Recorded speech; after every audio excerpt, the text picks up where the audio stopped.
I got paid $500 a day for a job so easy it didn't feel real.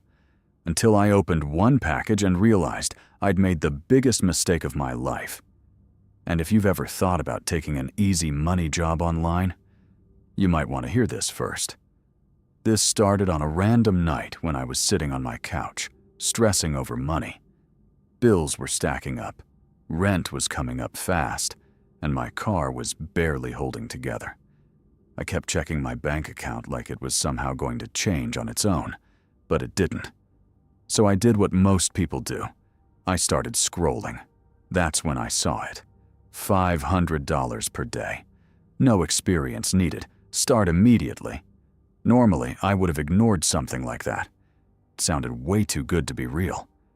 But this time, I didn't scroll past. I think part of me just wanted it to be real. So I clicked on it. The application was simple.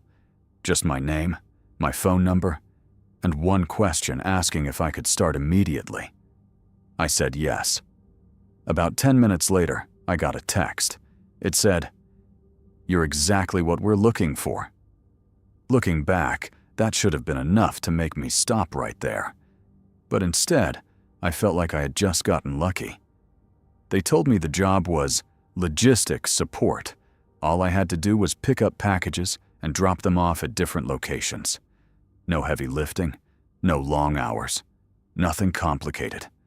And the pay was exactly what they advertised, $500 a day. I even asked if there was a catch. They told me there wasn't. They just needed someone reliable.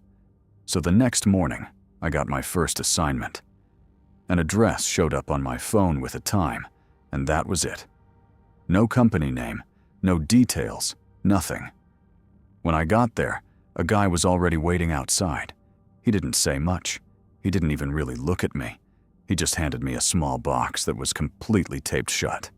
No label, no markings.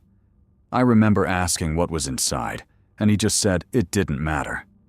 That felt off, but not enough for me to walk away. So I took the box, drove to the second location, handed it off, and left. About 10 minutes later, I got a notification. $500. Deposited instantly. No delay. No processing time. Just there. And that's what pulled me in, because everything worked exactly the way they said it would. The next few days were the same. Pick up a package, drop it off, get paid. It was simple. Too simple. But by the third day, I started noticing things that didn't feel right. Every payment came through immediately, like someone was watching me in real time. And every person I dealt with acted the same way. No eye contact, no small talk, no questions. It didn't feel like a normal job. It felt like something people didn't want to talk about. I thought about stopping more than once, but every time I did, another $500 would hit my account, and I'd convince myself it wasn't a big deal. That's how easy it is to ignore red flags when money is involved. Then came day 6. I got a message earlier than usual. It said, "Urgent delivery, $1,200.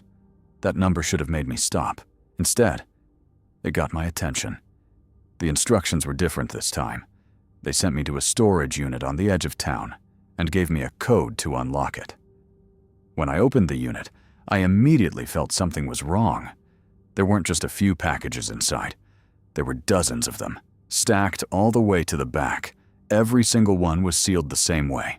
No labels, no markings. It didn't look like a delivery job anymore. Before I could even think about it, my phone buzzed. It told me to take the one labeled 17 and not touch anything else. I looked down, and there it was. A small number written in black marker. I hesitated. That was the moment I should have walked away. But I didn't. Right as I reached for the box, another message came through. "We're tracking the job. Don't delay." That one message changed everything. Now it didn't feel like a job anymore. It felt like I was being watched. But at that point, I felt like I was already too deep into it. So I took the box, got in my car, and started driving. But everything felt different this time. Every car behind me made me nervous. Every stoplight felt longer than it should have been. I couldn't shake the feeling that something wasn't right. About halfway to the drop-off location, I pulled over. I just sat there for a minute, staring at the box, and I finally asked myself what I should have asked from the beginning. What am I actually delivering? Because no one pays $1,200 for something normal. My heart was racing, but I reached into my glove compartment, grabbed a box cutter, and opened it. The second the tape came off, I knew I had made a mistake. Inside were stacks of cash, a lot of it, way more than what I was being paid. And underneath that, something that made it very clear, this wasn't just illegal. It was serious. My stomach dropped. Right then, my phone started buzzing. The message said, "Why did you stop?" I froze. I hadn't told them anything. Another message came in almost immediately. "Complete the delivery." Now. That's when it hit me. This wasn't something I could just walk away from. But I also knew I couldn't keep going. So I made a decision. I closed the box, sealed it back up, and drove home instead of going to the drop-off location. And I ignored everything. The calls kept coming. The messages didn't stop. By the time I got home, I had over 30 missed calls. Then one message came through that I'll never forget. "You made a mistake." I didn't sleep that night. Every sound outside made me think someone was there. Every car that passed by made me look out the window. That was the longest night of my life. The next morning, I took the package and went straight to the police. Trying to explain everything felt unreal, but what shocked me the most was that they weren't surprised at all. They told me this kind of thing happens more often than people think. They use regular people who are struggling, looking for quick money, and not asking too many questions. They called it being a last-mile mule. Basically, I was the final step in moving something illegal without ever knowing the full picture. The people behind it stay completely hidden. No names, no faces, just instructions. And people like me are disposable. The officer told me I was lucky I stopped when I did, because if I hadn't, I wouldn't be telling this story. I'd probably be dealing with charges or something worse. And that's the part that stayed with me, how close I came to ruining my life just for easy money.